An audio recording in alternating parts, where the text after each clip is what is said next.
Welcome to their Team Solomon Circus match. Today we're going over P.U.N.K Therion versus Marincess. P.U.N.K Therion being held by Todd, our favorite. And we see Sean starting off with the Foolish Burial here, playing Marincess, dumping the Temple. Getting access to that Brave Engine right away. We do see an Valor in Todd's hand. Going to get a right. Right's going to activate, placing the token, as well as the Fateful Adventure onto the field.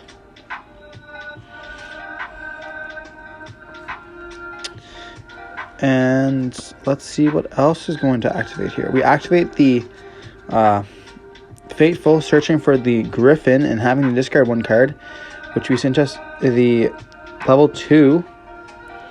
We go Griffin, then we normal summon the... Is that 3 of the same copies? We did see that Todd dropped a Jet Synchron. We see Blue Slug, add back, then Angel, add the Battle Oceans, linking both of those off into Splash Mage here. Going to revive the level 4, going into the Core Lemony. And here, Valor is going to activate on the Core Lemony, and that's going to get Griffin negated. Summoning back the Splash Mage, linking off into the negate. And here, for some reason, we're not activating Fateful at all. To search for that Draco back this turn. Battle Ocean is going to activate, putting those 3 monsters in the Spell and Trap card zone, and passing turn. The one set. So that is a Spell and Trap negate, as well as a big beefy boy. We see Xiamen being normal summoned here.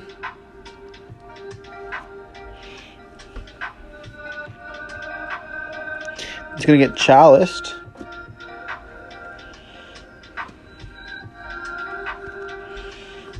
Making that pay 600 is not the easiest thing, because Marincess is not able to make big boards, but they can attack for under 5,000, I think that Sean said. So they love the help. So here Durno's going to activate here, pitching the fish thing to summon itself. Going to sync her off into Pepega Ruler here. Pepega Ruler is going to activate as Chainlink 1, Durno as Chainlink 2, summoning back the fish thing. Milling 5. We see a Valor being added to hand, as well as the Yaman hit graveyard and a Lily as well, I believe, and 1 Ash Blossom. So we know Jet Valor in his hand and one other card here.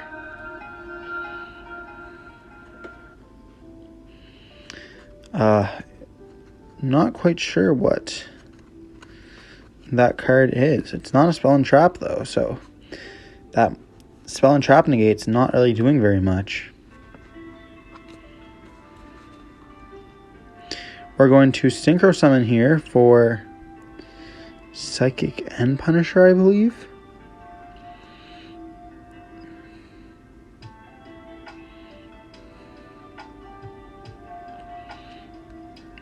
Here we're just thinking, I guess.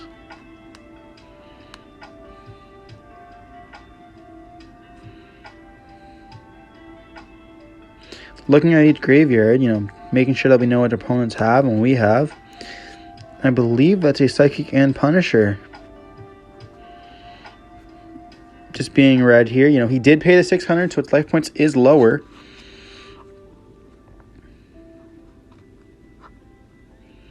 That's a Foxy tune in hand. So we have Valor, Jet, and Foxy.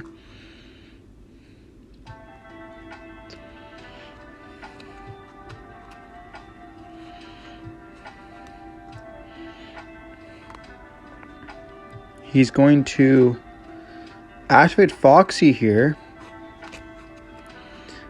I believe it pitches itself, and then it pitches another card if the effect goes through. That's going to get responded to with Ash Blossom.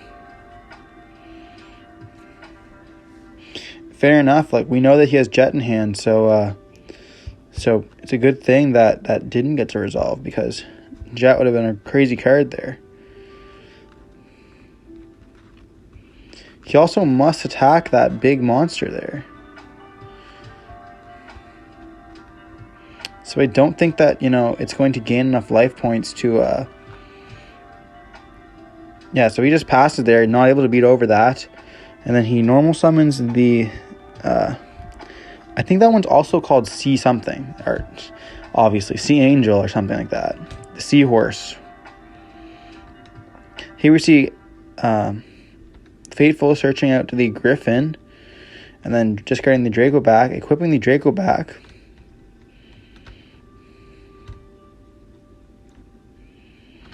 And then we see him going into the Sea Angel. Searching for a spell, I believe.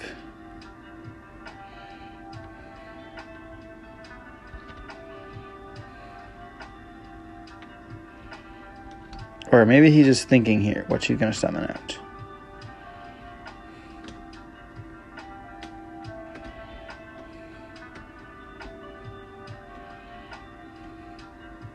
Yeah, going for the Sea Angel here. That effect to add the dive. He's able to special summon from deck, but he has no spell and trap card zones to place it in. So, having quite a difficult time here. Able to go into battle phase. Just reading the monster. Striking again, Punisher is one hell of a monster. Unable to be affected by a bunch of card effects while his life points is lower. Honestly, a real pain in the ass.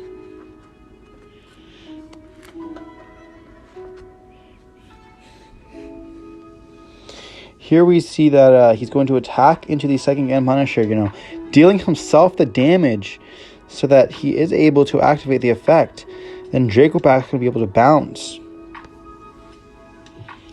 that second End Punisher to the extra deck. Here he's going to activate Ogre Dance, get responded to with an Ash Blossom. That's quite unfortunate for Todd here.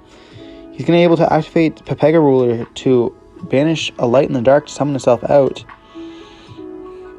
And we do know that he does have the Veiler in hand as well as the Jet Synchron. Sean only knows the Veiler unless he saw that Jet Synchron being dropped. But that's quite a huge board we see for a Monster Negate as well with Griffin. Here Hot Red's going to get summoned. Hot Red's going to attempt to attack into the Griffin.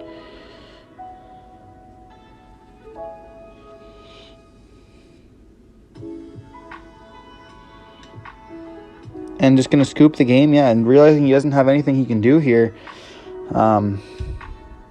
That's just going to be game for Sean. I'm quite surprised that he realized that how quick he could out that again Punisher with the attacking with the token there. Especially with Fateful being on the field with it being equipped with Draco back and not being able to be destroyed for the first battle every turn. It was a smart move there.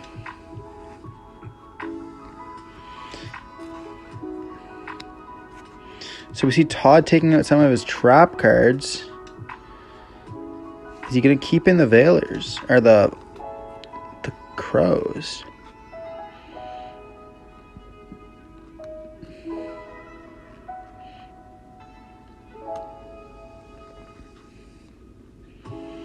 I don't think I would keep in the Crows versus...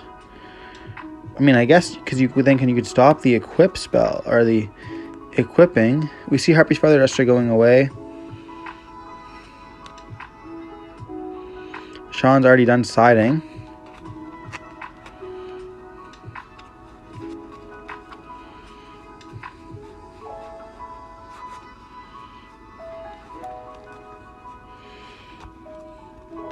And I believe we're going to see Todd go first here. Or maybe he's just hoping that, they can't set up enough of a board, or he may make another spell and trap negate, and Todd just doesn't have any spell or traps.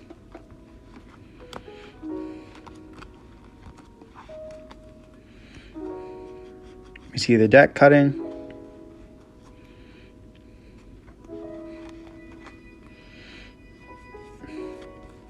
And we see Todd passing turn. That's quite unfortunate. That's really weird.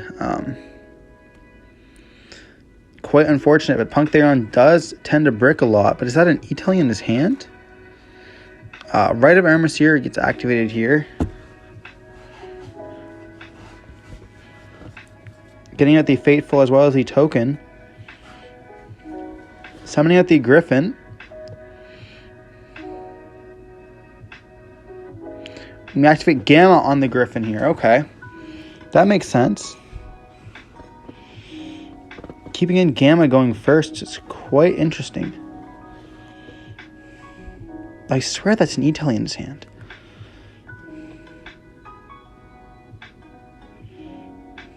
As a Sleeping Maiden we see in Sean's hand. Getting out the Draco back because of that level 2 or that C whatever being summoned. Seahorse, that's its name, right? At least I think it is. Summoning out the Blue Slug here. Special summoning back the Horse. Getting out the Angel.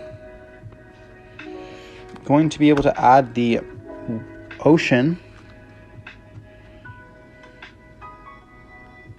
Is it a tribute to the Doom we see from Todd? Maybe it's not an E-Telly. We see Battle Oceans being activated. Is that a Nib in hand as well as a Temple? It is. We see Draco back being activated here. Is he going to bounce the... Sleepy Maiden's going to special summon, linking away for Coral Anemone.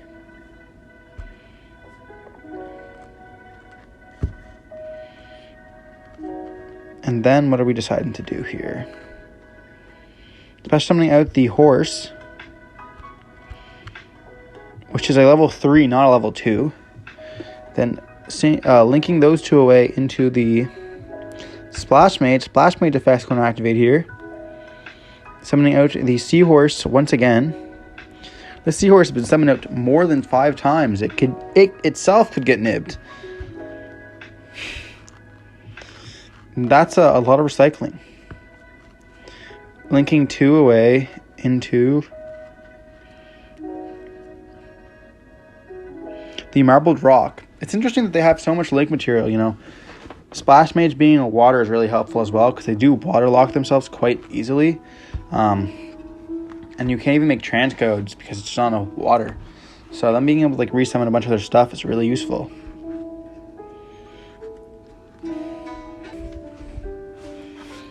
So here we see that we're going to activate the Temple effect, or Draco back here, bouncing the Driver back to hand, making it still alive. Entering battle phase, attacking into the Gamma. Marble Rock going to attack for heavy damage. Coral Anemone, and as well as the Token going to attack, which is going to unfortunately be game for Marincess. 2-0ing P.U.N.K. Therion there, but GG's for that. I guess we'll see you in the next one.